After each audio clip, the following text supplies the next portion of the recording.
Мен медик студентпін, медицинада оқимын. Барлық медик студенттерді жақсы көрем.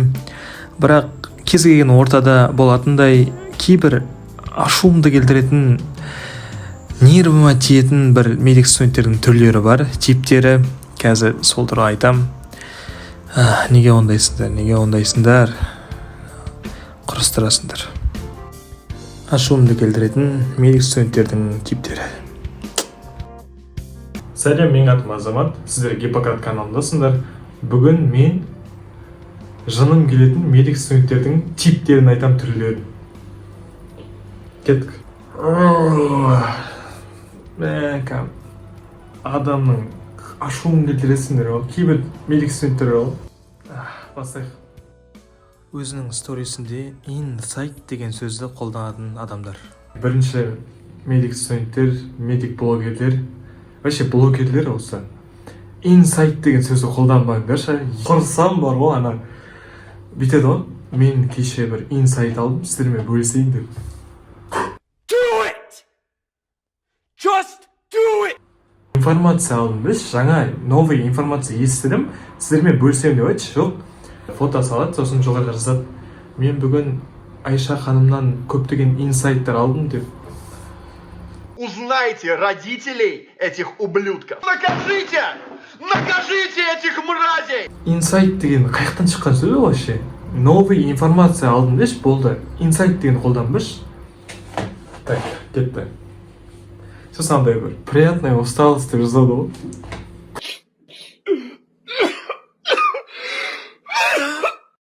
Так, келесі мынау енді самый жағымпаздар болады андай. Екінші тип студенттер, андай студенттер болады ғой.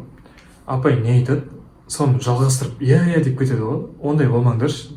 Егер мені бірінші курс студент қарап отырсаң, ондай болмашы өтініш.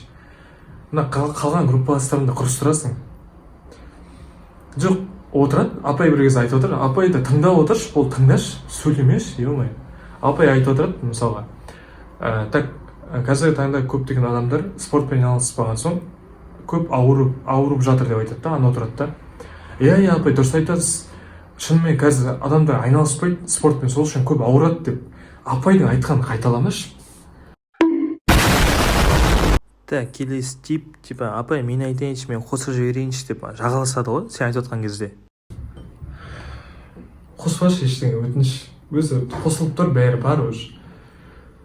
Бастайды бір кезде, анау қаттандай умничетіп кетеді да, сосын бір кезде бүйтіп құлағым жауам бар ғой, мен уже ананы тыңдай алмаймын, дата ғой өзін көрсетеді да.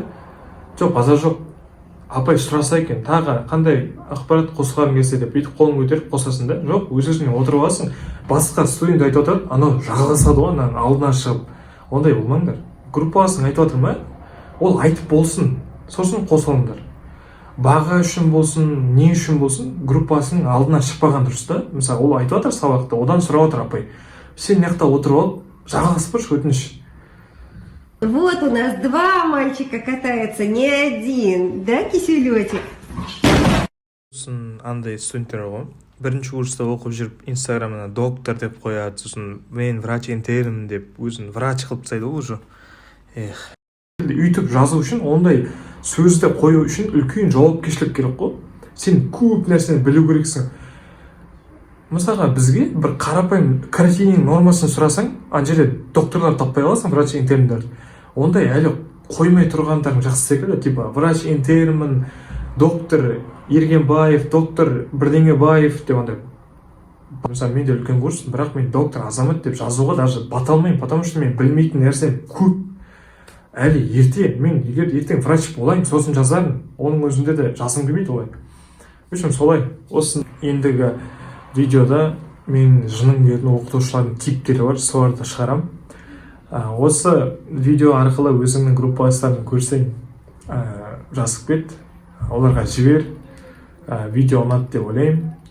Просто андай бірімізді сыйлайтын медик студент болайық. Біз бәріміз медик студентпіз, бәріміз енді оқып жатырық. Болашақта врач боламыз, бірімізді сыйлайық, бірімізге коллегамыз, сол нәрсе жеткізейін деген. Давайте. Мне за эту разработку такую премию дадут. О, потом так в зеркало посмотрелся и подумал, ну какой же я молодец. Какие же планы я придумал.